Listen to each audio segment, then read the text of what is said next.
Live from New Delhi, you're watching DD India Live, India's voice to the world. I'm Tanvi Taneja. Coming up in the next 30 minutes. Ministry of External Affairs says India remains engaged with the Chinese side to facilitate resumption of border trade through all designated trade points. Russian President Vladimir Putin says the US is making sincere efforts to find solution to the Ukraine crisis, advocates Russia and the US could make a deal on nuclear arms control. Ukraine's President Volodymyr Zelensky meets UK Prime Minister Keir Starmer in London ahead of Trump-Putin talks.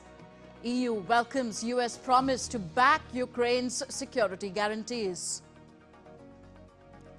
And Bitcoin hit record high as increasing expectations for easier monetary policy from the US Federal Reserve add to the tailwinds from recently announced financial reforms.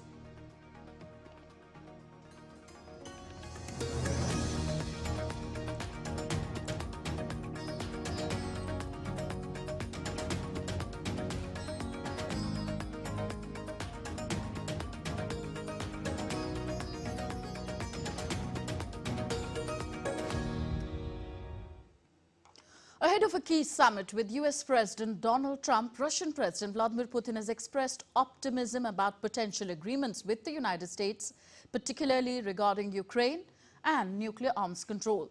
In a meeting with top officials and representatives of Russia's leadership in Kremlin, Putin noted that the US administration was making sincere efforts to resolve the conflict in Ukraine. Putin said that negotiations with the US were aimed at long-term implications for global peace and security.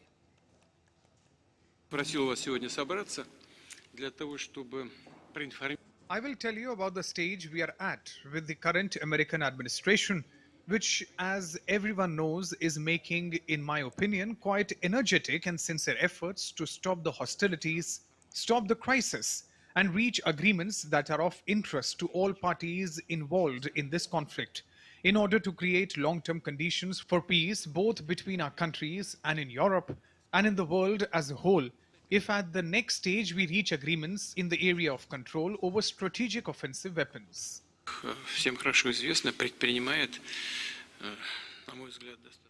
Earlier, Kremlin aide Yuri Ushakov said that Presidents Vladimir Putin and Donald Trump will discuss the huge untapped potential for Russia-US economic ties, as well as the prospects for ending the Ukraine conflict when they meet in Alaska on Friday.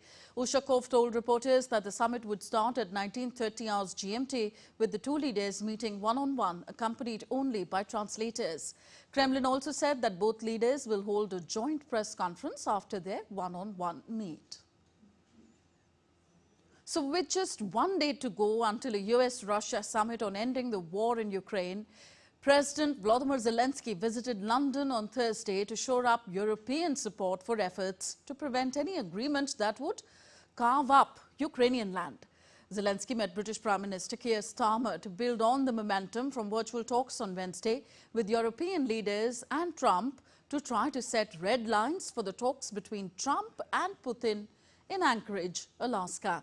Zelensky and Starmer embraced before heading into their meeting in 10 Downing Street. The European Commission has welcomed a US decision for participating in security guarantees for Ukraine. French President Emmanuel Macron had said that the US President expressed willingness to European leaders that the United States and other allies should be part of giving Ukraine security guarantees to end Russia's war in Ukraine. Also, a clear outcome of the meeting is that it is for Ukraine to decide on the matter of territorial integrity. Furthermore, on security guarantees, Ukraine forces must be able to defend their country. And of course, we welcome that the US President has said that the US would participate to such security guarantees. We know very well that sanctions work. They're putting high pressure on Russia. We have already 18 sanction packages implemented. Next news from New Delhi. India's Ministry of External Affairs said that India has remained engaged with the Chinese side to facilitate the resumption of border trade through all the designated trade points, namely Lipulekh Pass in Uttarakhand, Shipkila Pass in Himachal Pradesh and Nathula Pass in Sikkim. Border trade. See, this has been part of India-China conversation in several of our meetings. We have remained engaged with the Chinese side to facilitate the resumption of border trade through all the designated trade points, namely Lipulekh Pass in Uttarakhand, Shipkila Pass in Himachal Pradesh, and Nathula Pass in Sikkim. Slamming Pakistani leadership for their war-mongering, India's Ministry of External Affairs said that any misadventure will have painful consequences, as was demonstrated during Operation Sindoor recently. We have seen reports regarding a continuing pattern of reckless war-mongering and hateful comments from Pakistani leadership against India. It is well known that modus operandi of the Pakistani leadership to whip up anti-India rhetoric time and again to hide their own failures. Pakistan would be well advised to temper its rhetoric, as any misadventure will have painful consequences, as was demonstrated recently. While speaking on India-US defense ties, the spokesperson said that US defense policy team is expected to visit Delhi in mid-August. The 21st edition of the joint military exercise Yudh Abhyas is also expected to take place later this month in Alaska. India and the United States share a comprehensive global strategic partnership anchored in shared interests, democratic values, and robust people-to-people ties. This partnership has weathered several transitions and challenges, as we had said earlier as well. We remain focused on the substantive agenda that the two countries have committed to, and we hope that the relationship will continue to move forward based on mutual respect and shared interests. President Draupadi Murmu will address the nation on the eve of the 79th Independence Day. The address will be broadcast from 1900 hours Indian Standard Time on the entire national network of All India Radio and telecast over all channels of Doordarshan in Hindi, followed by the English version. Broadcast of the address in Hindi and English on Doordarshan will be followed by broadcast in regional languages of regional channels of Doordarshan. Akashvani will broadcast regional language versions at 21:30 hours Indian Standard Time on its respective regional networks. India will celebrate the 79th Independence Day on August 15th with Prime Minister Narendra Modi leading the celebrations from the iconic Red Fort in New Delhi. The Prime Minister will hoist the national flag and address the nation from the ramparts of the iconic national monument. As the nation is making giant strides towards realizing the government's vision of Viksit Bharat by 2047, the theme of this year's celebrations is Naya Bharat, New India. The celebrations will serve as a platform to commemorate the continuing rise of a prosperous, secure and bold Naya Bharat, New India, and provide renewed power to surge further on the path to progress. The success of Operation Sindoor will be celebrated during the Independence Day celebrations this year. So, as part of India's Independence Day celebrations, Har Ghar Tiranga Yatra received enthusiastic participation nationwide. In New Delhi, the traffic police held a bike rally, actively promoting the campaign through rallies, school visits and patriotic programs. Here we can see the traffic police personnel carrying the tricolours on their bikes.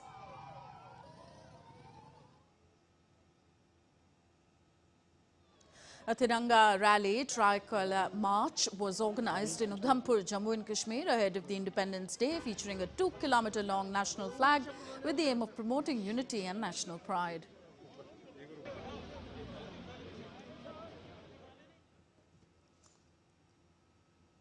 The spirit of patriotism soared high in the meadows of Jammu and Kashmir's Bhadarwa as tribal nomadic population took out a Tiranga Yatra and proudly installed tricolours on their mud houses as part of the campaign. In Mayurbhanj district of the central Indian state of Odisha, the administration organized a 200 feet long Tiranga rally to promote national pride and unity ahead of the Independence Day. Flags were distributed across colleges, schools and Anganwadi centers, encouraging every household to hoist the tricolour.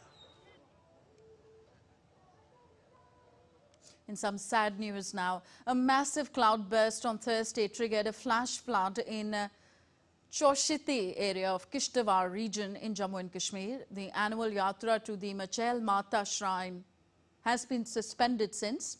Rescue teams have been deployed and efforts are underway to provide all possible assistance, including medical management and potential airlifting of injured individuals via helicopter, though weather conditions are a concern. Prime Minister Narendra Modi took to social media site X and expressed grief over the incidents. He wrote, "My thoughts and prayers are with all those affected by the cloudburst and flooding in Kishtawar, Jammu and Kashmir. The situation is being monitored closely. Rescue and relief operations are underway. Every possible help will be provided to those in need." Union Minister Dr. Jitendra Singh assured that damage assessment is underway. Additional rescue teams are finding it difficult to reach the site of the cloudburst, yet they are trying their best despite all the constraints. State Disaster Response Force and National Disaster Response Force are being mobilized. There has been a massive cloudburst in the area which he represents, which also happens to be possibly the route of the very popular Machel Yatra, which takes place over there during this part of the year. And the cloudburst is of a massive scale, which could possibly lead to a substantial casualty, which is not yet been worked out. As immediately we got in touch with the district administration, and the district administration was also at a loss because it had taken everybody by surprise. They have already started moving towards the site, because the site is also difficult as far as the topography and the geographical situation and geographical location is concerned. The rescue teams have already swung into action. Very soon we'll get more details. My office, me, we are all in touch with each other. But every possible assistance will be provided, whatever required, even including the medical management. And if there are certain injured who need to be shifted out, the administration will also make arrangements of airlifting through the helicopter, which is of course subject to the weather conditions. You're watching DD India Live, still to come on the show. UN plastic pollution treaty talks enter the final day, but no agreement in sight as yet. Protesters clashed with Washington police as Trump seizes DC police control via the Home Rule Act powers. And S&P Global upgrades India's sovereign credit rating to BBB, citing economic resilience and sustained fiscal consolidation.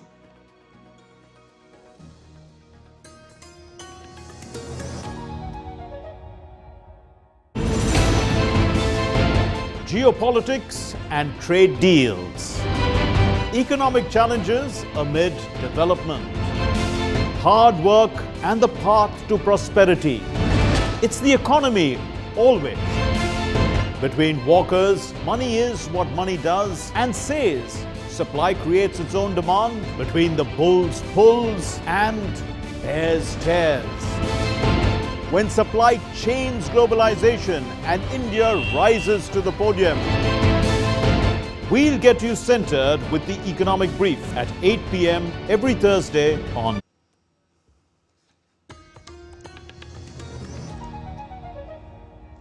Welcome back. You're watching DD India Live. I am Tanvi Taneja. Talks on a global treaty to curb plastic pollution are due to end on Thursday at the United Nations in Geneva. But efforts to establish a significant treaty aimed at addressing plastic pollution fell into chaos as numerous nations dismissed the most recent draft document, resulting in a stalemate in the negotiations. The new draft on the plastics treaty, shared on the penultimate day of the global negotiations, has left out provisions on plastic production cuts, chemicals of concerns, and no clear definition of plastics, threatening to derail consensus on an agreement. Significant divisions remain between oil-producing countries which oppose caps on virgin plastic production fueled by petroleum, coal and gas, and parties such as that of the European Union and small island states which advocate for limits as well as stronger management of plastic products and hazardous chemicals. Russia has started restricting some Telegram and WhatsApp calls, accusing the foreign-owned platforms of failing to share information with law enforcement in fraud and terrorism cases. The Digital Development Ministry said Telegram and WhatsApp had ignored repeated requests to take measures to stop their platforms being used for activities such as fraud and terrorism. The ministry said that the blocking measures, which extend only to calls, would be lifted should the platforms comply with the Russian law. President Vladimir Putin has authorized the development of a state-backed messaging app integrated with government services. Telegram said it was resisting calls for violence and fraud on its platform, and that moderators were using AI tools to monitor public parts of the platform to remove millions of malicious messages every day. Tensions flared in northwest Washington's U Street corridor on Wednesday night as protesters clashed with law enforcement at a police checkpoint. Homeland Security agents who are part of President Donald Trump's aggressive crime crackdown faced violent chants from residents. Protesters who were waving signs that read ICE ahead, that's Immigrations and Customs Enforcement, urged drivers to avoid the checkpoint, citing risks of stops for minor infractions like broken tail lights. The crowd cheered as officers towed a vehicle, closing the checkpoint before 11 p.m.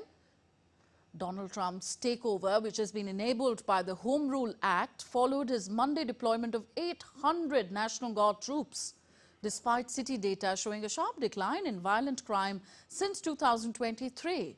Highlighting a contentious federal intervention in the U.S. Capitol. Iraq and Syria have agreed to study the potential reactivation of the Banias pipeline to transport Iraqi oil through the Syrian territory. The decision emerged during talks in Baghdad between Hayan Abdul Ghani al-Sawad, Iraq's Deputy Prime Minister for Energy Affairs and Minister of Oil, and Syria's Minister of Energy, Mohammad Bashir. The two sides agreed to form a joint committee to assess the condition of the pipeline and determine the feasibility of resuming exports. Reviving the Kirkuk-Banias pipeline could provide Iraq with an alternative route to the Mediterranean markets, and for Syria, it could generate critical revenue to support reconstruction of its war-torn economy and energy sector. For the first time in 18 years, India's sovereign credit rating has been upgraded by S&P Global Ratings, a move the Finance Ministry hailed as proof of the economy's resilience and policy stability under Prime Minister Modi's leadership. The Finance Ministry, in a statement on X, said, "The Government of India welcomes the decision by S&P Global Ratings to upgrade India's long-term sovereign credit rating to BBB from BBB- and its short-term rating to A2 from A3 with a stable outlook." S&P last upgraded India in January 2007 to BBB-. Hence, this rating upgrade comes after an 18-year gap. The ratings upgrade reaffirms that under Prime Minister Modi's leadership, providing stability, India's economy is truly agile, active and resilient. India prioritized fiscal consolidation while maintaining its strong infrastructure, creative drive and inclusive growth approach that has led to the upgrade. India will continue its buoyant growth momentum and undertake steps for further reforms to attain the goal of Viksit Bharat by 2047. S&P is the second sovereign rating revision this year. DBRS had recently upgraded India to BBB status as well. Bitcoin hit a record high on Thursday, driven by anticipated U.S. Federal Reserve's policy changes and new financial reforms. The world's largest crypto asset by market capitalization climbed to $124,000.49 in early Asian trade, surpassing its previous peak hit in July. On the day, the second largest crypto token Ether hit $4,780.4, the highest level since late 2021. Bitcoin has risen nearly 32% so far this year on the back of long-sought regulatory wins for the sector.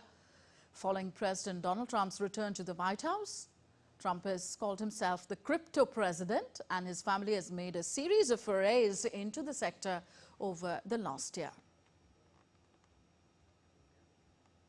In the US, President Donald Trump has been promising to forge trade deals with nations around the globe. Some have already been signed, even though there has been a lot of confusion around some.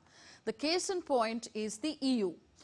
Lars Holte is with Deutsche Welle and joins me from Berlin now on the story. Lars, hi. What's the confusion with this US-EU trade deal?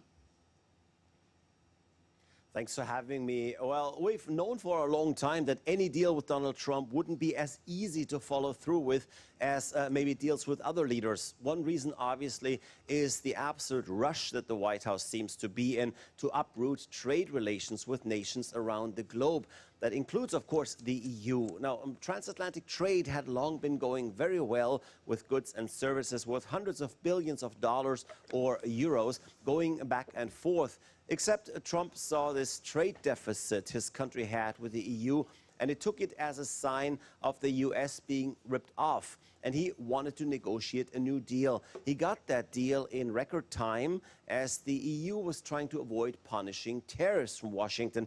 That is obviously with the EU economy being dependent on exports and obviously interested in smooth trade relations and low barriers. Now, the problem, despite the Trump regime promising to take down punitive tariffs on cars from the EU, or to lower them from 27.5% to only 15%, that downgrade of tariffs has actually never happened. It's about 2 weeks overdue now, and nobody really knows when tariffs will actually go to the levels promised. Okay, Lars, so what does it mean for the EU and its auto industry then?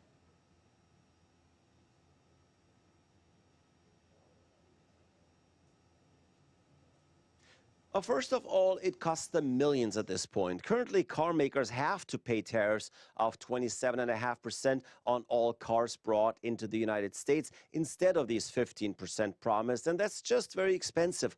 Although obviously the cost is being passed on to importers and then finally to consumers, there is obviously a toll on each and every car maker since it's harder to sell cars at higher prices, and that cuts into any company's bottom line. At the same time, it's costing markets too in a less tangible way. See, Trump has sown chaos and confusion with his trade policy in general. That's with the president announcing random tariffs, as he did during the infamous White House press conference, where he assigned tariff rates to all his trading partners. He's been scrambling for deals, looking for 90 trade deals in 90 days, something that trade experts have long said would not be possible to achieve. It all adds to the general economic uncertainty surrounding the U.S. now, with Trump also undermining the reliability of economic data, as seen earlier this month when he replaced the head of the Bureau of Labor Statistics after he didn't like the current job market report. All this has been bothering markets, and with the US being the biggest, or at least one of the biggest trading partners for a majority of the countries in the world, this is something to worry about. Lars Holte there reporting from DW Berlin. All right, the newly appointed vice-chancellors, VCs of 4 health science academies took the oath of office and secrecy today before the Prime Minister. Prime Minister KP Sharma Oli has recently appointed vice-chancellors to the BP Koirala Institute of Health Sciences in Dharan, the Patan Academy of Health Sciences, the Pokhara Academy of Health Sciences and the Karnali Academy of Health Sciences. The ruling Nepali Congress and CPN-UML had agreed to share the vacant vice-chancellor positions in the 4 institutions equally between themselves.